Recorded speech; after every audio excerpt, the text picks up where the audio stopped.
To prepare for what, pray tell? When a great worm roars, his brethren cannot choose but answer. We prepare for battle.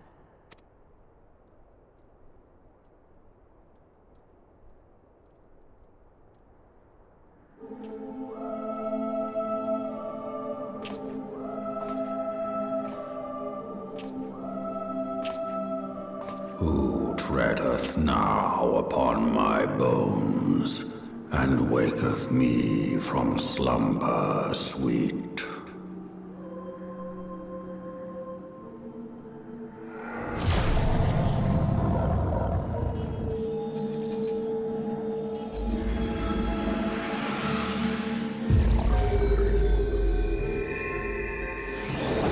Thou hast forgotten the face of thy Lord. Remember, mortal, and fear me.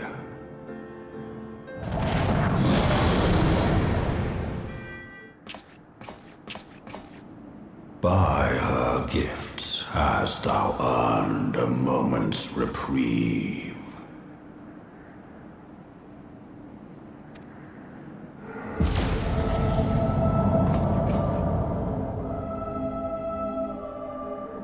Speak, mortal, and I shall listen. Guided by a star. My people have heard the song. Ishgard shall burn. Sons must answer for their father's misdeeds. We do not forget. We do not forgive.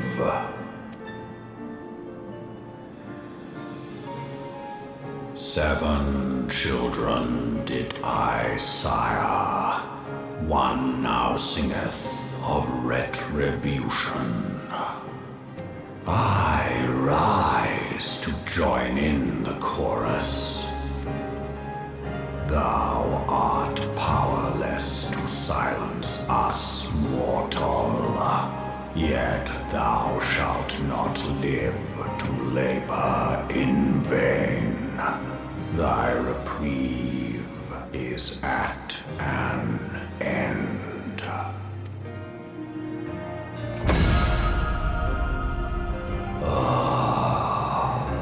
Trickery is thy shield. This frail, ignoble creature is not gifted, but chosen.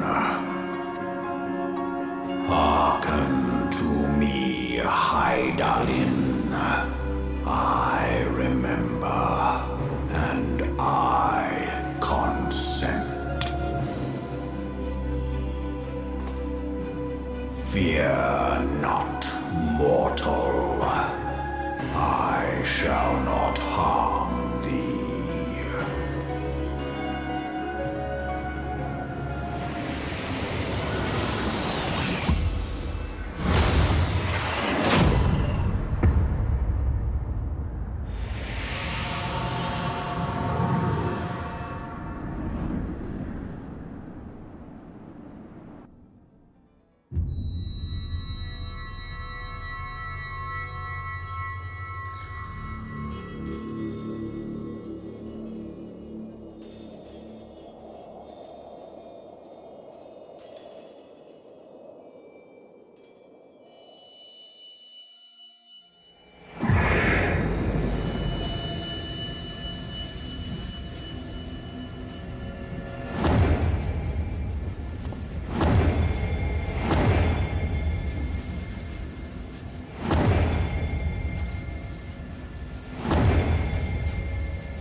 Mayhap thou thinkest me an oath breaker.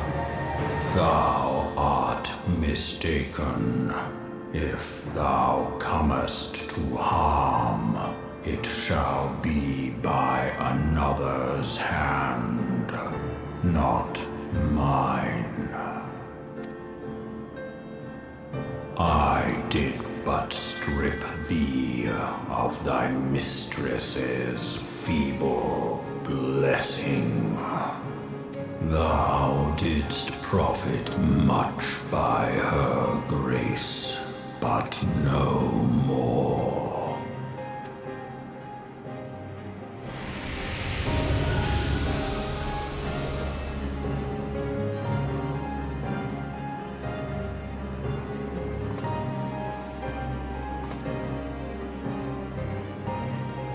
The covenant binds me to thee. I shall watch, listen, and wait. Fight and struggle, if it be thy will. Man hath ever coveted that which lieth beyond his grasp.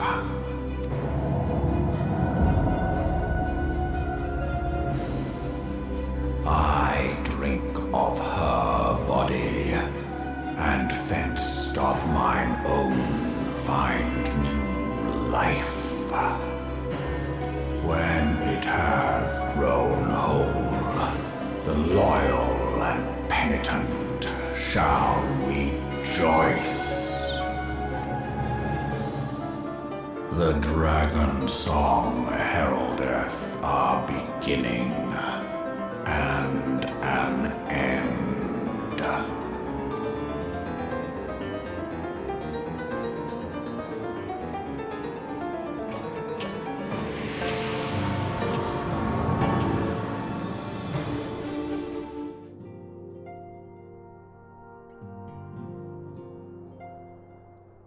You conversed with Midgard Sormer? I swear, if anyone else were anyone else to make such a claim, I would regard it with considerable skepticism. We are to understand that the Worm Lord did not perish, and has in sooth lain dormant in these past 15 years. Less a resurrection, and more a rejuvenation, for he who dwelleth in eternity, years passing as moments. Though his words were ambiguous at times, one statement left little room for interpretation. My people have heard the song, Ishgard shall burn. Clearly an attack is imminent. We must share this information with Sir Emmerich immediately. However, we dare not divulge your conversation with Midgard Sormer in its entirety.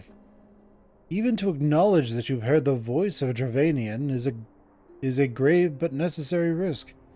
Lest we forget, men have been executed as heretics for declaring as much.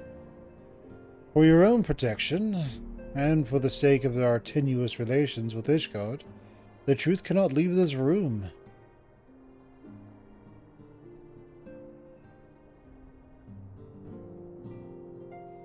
As for how we shall present our revelation to Sir Emmerich's emissary, you may leave that to me. Pray remain here for now.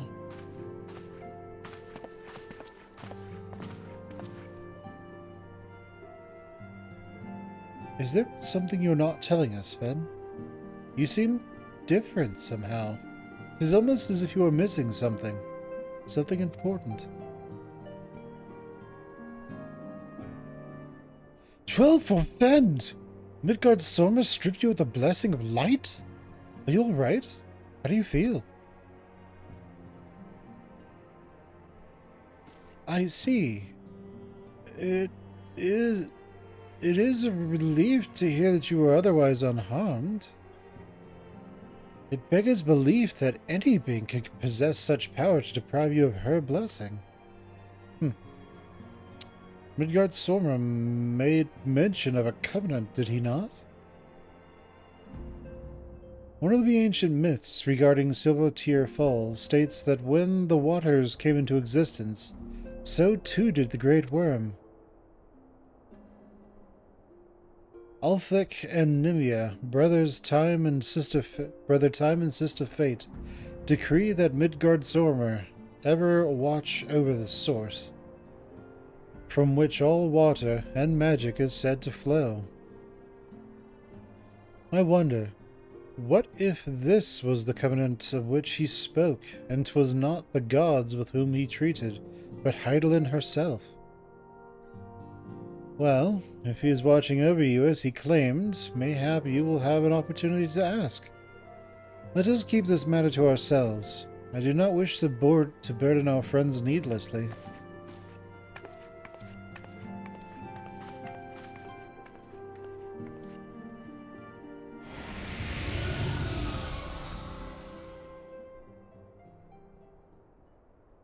Art thou a pawn, or master of thy fate?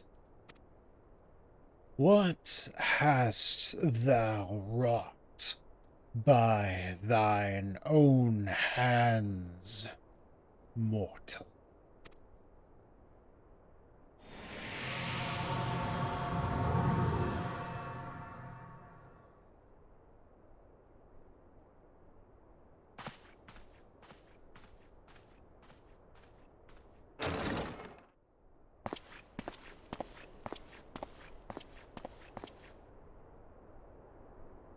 My friend, I can scarce believe it. You confronted the Worm Lord and lived to tell the tale.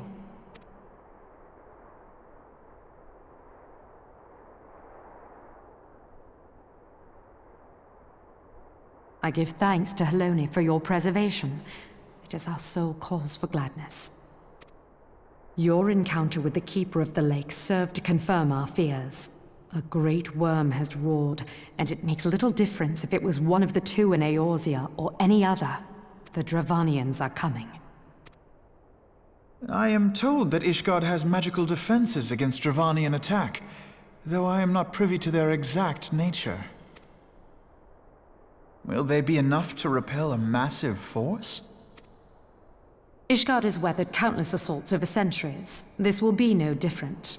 And now that you have confirmed the threat, none can ignore the Lord Commander's calls for the wards to be strengthened. I dare not presume to speak for him, but I expect the Lord Commander would sing your praises. I must away, but we shall meet again soon.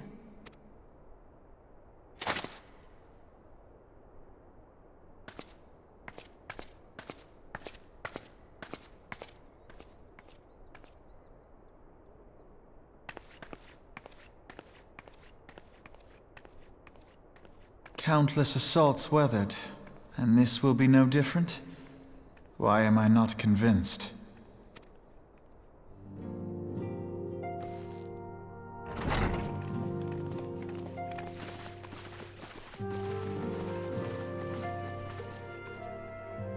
Now that everything's calmed down a bit, relatively speaking I mean, I thought it might be a good time to share our progress on the weapon. I believe we're on the verge of a breakthrough. Well, don't keep us all in suspense.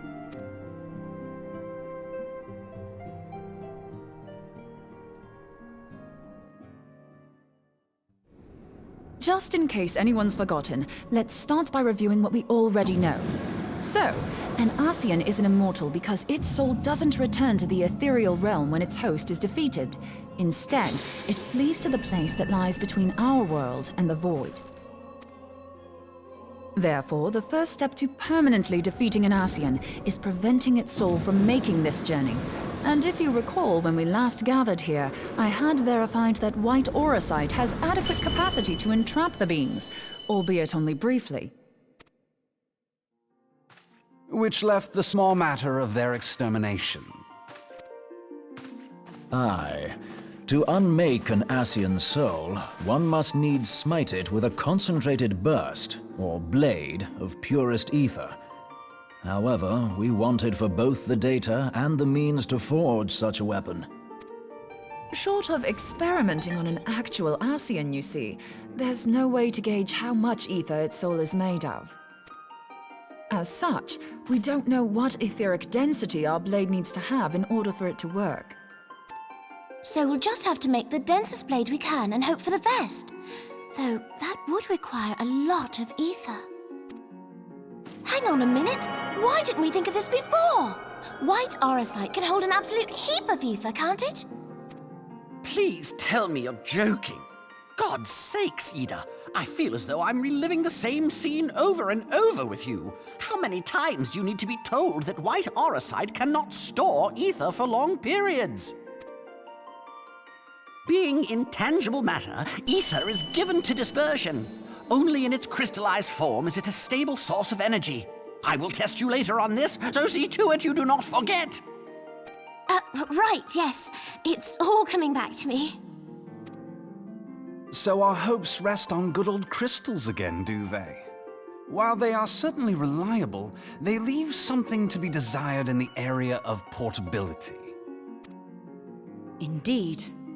I am reminded of the quantity of corrupted crystals required to thwart Leviathan, and the extraordinary lengths to which the Lamentsons went to transport them. What if it should prove that a similar quantity was needed to destroy an Ascian's soul? Or still more? I do not envy the poor sod who has to lug all of that around, on the off chance that an Ascian appears. That's the very problem we set out to solve. And I reckon we've found the answer. If it isn't practical to lug around the ether we need, we'll just have to draw upon another source. And the only viable source is the land. If you mean to tap the Great River of Ether, know that it will entail considerable risk. Meddling with the currents may well induce a surge like to the one which despoiled Mordona. Give me a bit more credit, will you? Why would we need to tap the river when there are veritable reservoirs jutting out all over the land? Aye, I speak of corrupted crystals. It might be that their aspect is out of balance, but a crystal's a crystal. It contains ether, and we can help ourselves to it. While corrupted crystals are indeed abundant, there is no guarantee that they will be in close proximity at a crucial moment. But what if we don't need them to be? What if we could tap their power from afar? A malm away, say? If we could do that, we'd have ready access to ether aplenty in almost every corner of Eorzea.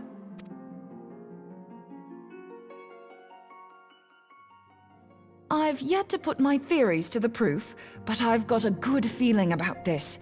If no one has any objections, I'd like to see where this avenue leads. If you think it worth your while, you have my blessing. But tell us, what are your theories? I, for one, am most eager to understand the process, however vaguely.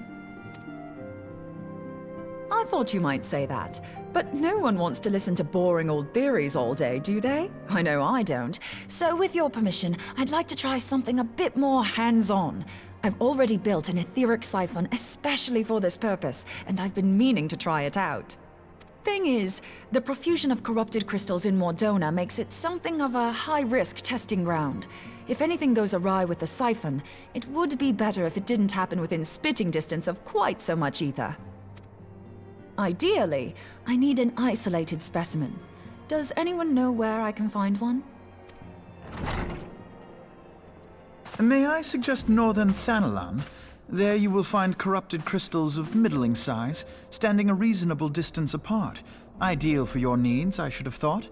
Oh, and if you do elect to visit the place, I should be much obliged if you would assist me in another matter while you are in the area. Has something happened? Movement has been observed at Castrum Meridianum. During Operation Archon, the Alliance dealt the stronghold a heavy blow. Its facilities were extensively damaged, and its garrison reduced to a fraction of its former strength. Not long after our forces withdrew, however, their ranks were replenished by reinforcements from Castrum's sentry, They now seek to rebuild, and to this end they have their sights set upon the ceruleum processing plant. Having lost the Empire's support, the 14th Legion lacks the resources to sustain itself. To them, this is a bid for survival, and they will doubtless fight like desperate men. Though I have dispatched the Crystal Braves, I fear their strength alone may not suffice to stay the Imperial assault. I would request the Scion's aid in the defensive effort. If I didn't know better, I'd say you were trying to inveigle us into fighting your battle with the promise of shiny crystals. Well then, consider me inveigled. I won't lie, the crystals you speak of sound perfect, so the Garleans have to go. Besides, we can't afford to beat about the bush. There's no telling when the Arsians will next appear. Thine eagerness to hurl thyself into the jaws of danger cometh as little surprise. Exercise due caution, I prithee. Though you have become a Crystal Brave, you are yet a Scion, Alphino. We could hardly refuse you. Pray, join the Crystal Braves and lend them your support. Thangred and Papalymo shall accompany you.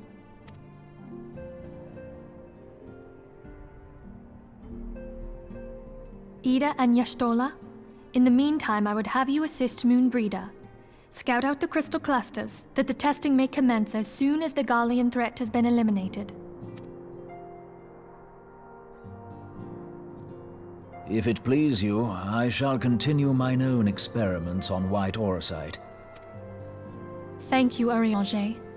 Everyone, pray see to your preparations and depart as soon as you are able. Go well, and be safe.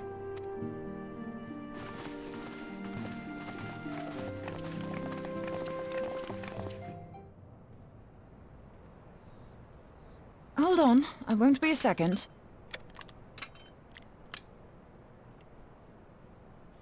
The beast seemed peckish, so I gave it a taste of my axe. I know. As Urianger never tires of reminding me, an axe ill becometh the hand of a scholar. What can I say? I like axes. To hear my mother tell it, I came into this world holding one. And it's not as if it stopped me picking up a quill, is it? I often think of the man who introduced me to the joys of learning. He's one of the reasons I decided to come to Eorzea. Him and my excruciatingly stiff childhood friend. Considering how unalike we are, it's a wonder we ever got on. The world's a strange old place, isn't it? Aye, that ought to do it.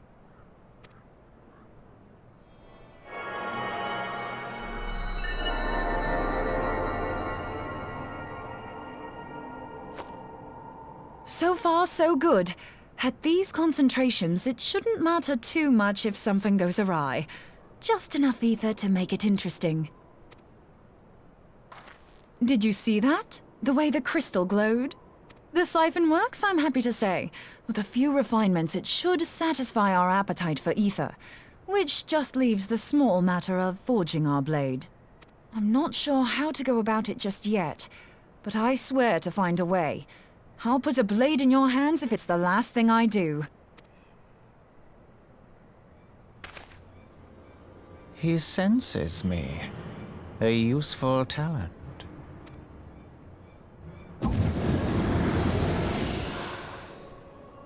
An Arsian. Are they onto us? By your brand, I see you are an Archon of Sharlayan, keeper of knowledge, seeker of truth. Meddler. I don't know what the hell's you're saying, but I don't much like your tone. Your instincts serve you well. But come, be not unsettled on my account. That lovely brow was not made for frowns. But I waste my breath. Let me direct my words to one who understands them.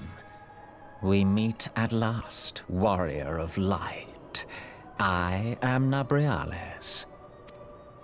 And you have long been a thorn in my side. I suffered the overweening presence of La Habrea that men might host the power of gods, only for you to undo my hard work.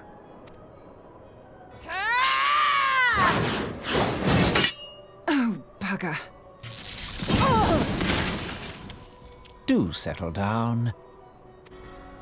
You must concede that I acted in self-defense. But what's this? I do not sense the blessing of light. Oh, dear. Could it be that frail Hydaelyn has forgotten her champion? This I did not foresee. Shorn of light as you are no longer a threat. And better yet, the seal is broken. Now is the time to claim the staff. With it in my grasp, I shall rise above them all and take my place at Lord Zodiac's right hand.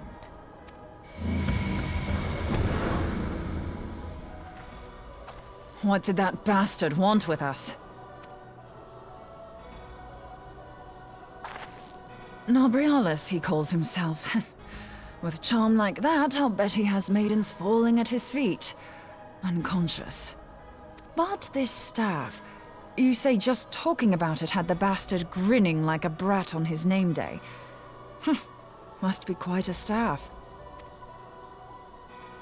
Oh, gods. He means Tupsimati, Master Louis Soir's staff. Minfilia's in danger. We have to get back to the Rising Stones.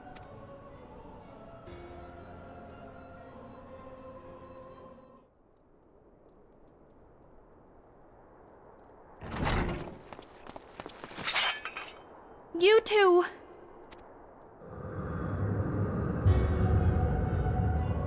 So, you were able to divine my intent. What now, warrior of light? Ah, but that name is no longer fitting. You have become decidedly dull, and quite incapable of barring my entry.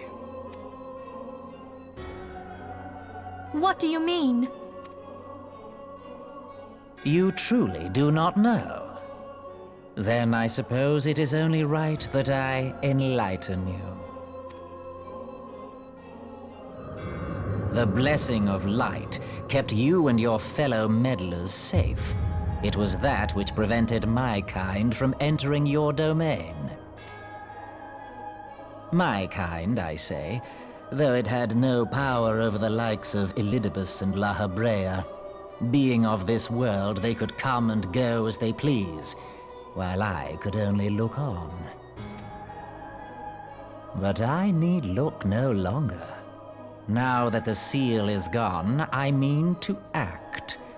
Unlike the others, I am not given to waiting.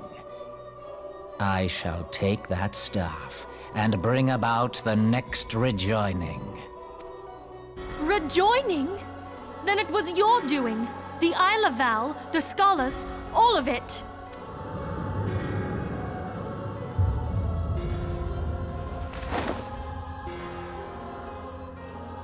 You will not harm her!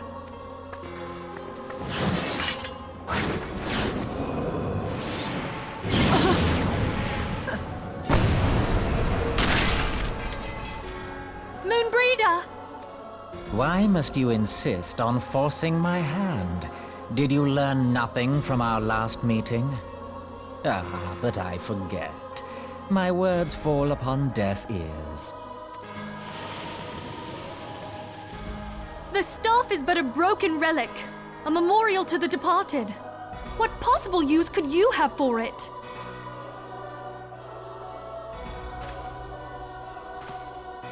What use? You mean to say that all this time you kept the key, never knowing what it was you possessed? The staff Tupsimati, or rather the stone tablet it bears, is host to a great power. Together with the horn, it can be used to draw vast quantities of ether from its bearer's surroundings. How else do you think Louis Soir was able to invoke the power of the 12 without making them an offering of crystals? Summoning requires not only prayer, but a profusion of ether. Even a child knows that. If I did not know before, you may be certain I do now. But above all, I know that we cannot allow this staff to fall into your hands. I will die before I let you take it.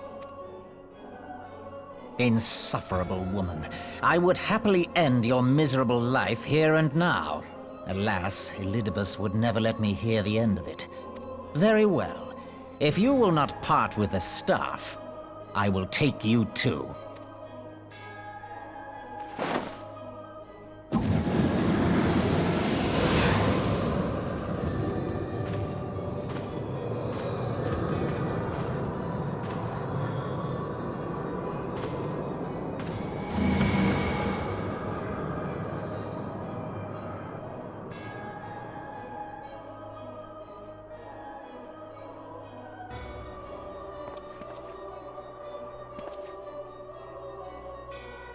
After them! Quickly! Before the rift closes!